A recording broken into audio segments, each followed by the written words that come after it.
Il y aura toujours des réactions. Alors rappelez-vous un truc, le jutsu, la luta, le MMA, c'est des secteurs où rien n'est assuré. Rien. C'est-à-dire qu'il n'y a pas une technique parfaite. On aimerait bien être Shigeki, que ça rentre d'un coup, qu'on mette le gars KO, qu'on soumette d'un coup, qu'on fasse un T-Rex d'un coup, qu'on ait... Mais même quand on a un petit gabarit comme ça, même sa guillotte, elle passe pas à tous les coups. Alors que, bon là vous voyez pas, je vous le referai la semaine prochaine, il a des muscles, d'accord? Donc, faut vraiment jamais penser à se dire, j'ai une technique ultime qui me demande pas de force, qui fonctionne, qui est cool. Vous enlevez ça, et vous dites ça c'est le mythe et le marketing qu'on fait autour de tous ces systèmes-là. La réalité c'est, on doit grinder, c'est-à-dire on doit serrer les dents, avancer, enchaîner les techniques, forcer, diminuer l'ensemble de forçage, mais au bout du compte, je crée des leviers pour démultiplier la force que j'exploite. Et non pas pour ne pas avoir de force à utiliser. Et souvent, la connerie est là, on dit le levier permet de démultiplier la force, donc un plus faible peut battre un plus fort. Non.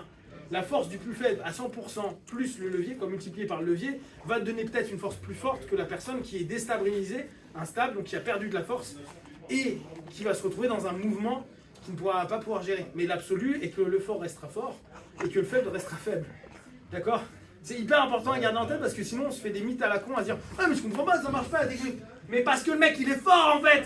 Et en plus il a des bases, donc ton levier marche pas, donc ton démultiplicateur ne marche pas. Du coup j'arrête moi. C'est pour ça qu'il y a, même dans ce sport là, il y a des KT, il y a plein de trucs. Et t'as des mecs qui sont comme ça. Pourquoi les gars se dopent en jiu-jitsu brésilien? Ils se dopent à la mort, ils sont comme as. C'est lui en double.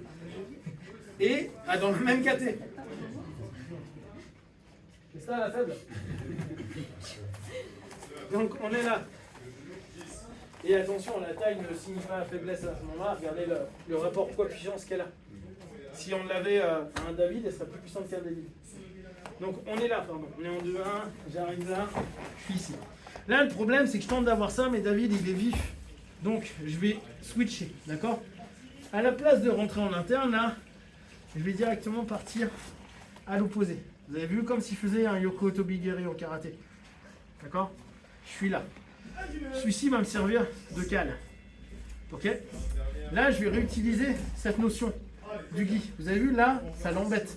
Si je commence à le pousser là, je vais pouvoir l'emmener sans même avoir saisi la jambe. D'accord? Là, c'est pas ce qu'on va chercher, mais c'est juste que vous comprenez bien que le travail de grip, qu'on soit debout ou seul, il est hyper important. C'est pas juste je tiens le gars, j'ai mon grip. Et ça, on le fait trop, on est trop passif sur les grips. La différence entre nous et les Brésiliens chauds bouillants, c'est que tu dis tout le temps putain, mais il me grippe, il m'emmerde partout. Je bouge, il me bloque ou il me fait réagir. Nous, on est trop sur des grips passifs, genre j'ai posé, je suis content. Et on le fait tous, hein. Je suis ceinture noire, je le fais. Mais les bons, en fait, des ceintures bleues, ils te font chier. Tu dis oh putain, tu galères. Donc, on est là. Il a un peu réagi là, donc il est un peu sur l'arrière. J'ai décidé de partir là. Là, ce que je vais faire, c'est que je vais faire approcher. D'accord? Je vais faire ramener là. Ce qui fait que là, je peux aller le récupérer. Boum. Je viens là, je viens là. Là, je l'ai. Maintenant, c'est assez facile. Je pousse. Par contre, regardez. Dès que je sens qu'il déséquilibre, j'enlève ma jambe. Je kick, j'enlève. Hop, je suis là. J'enlève direct. Je ne pars pas sur cette jambe-là. Je pourrais partir là, décaler, revenir, repartir. Mais souvent, il va être vachement plus dynamique et ça ne va pas le faire. Donc, quand je suis là, j'ai cette jambe-là, et ben je contrôle celle-là et je reprends. Je passe au-dessus, je décale, je reviens là et je repasse.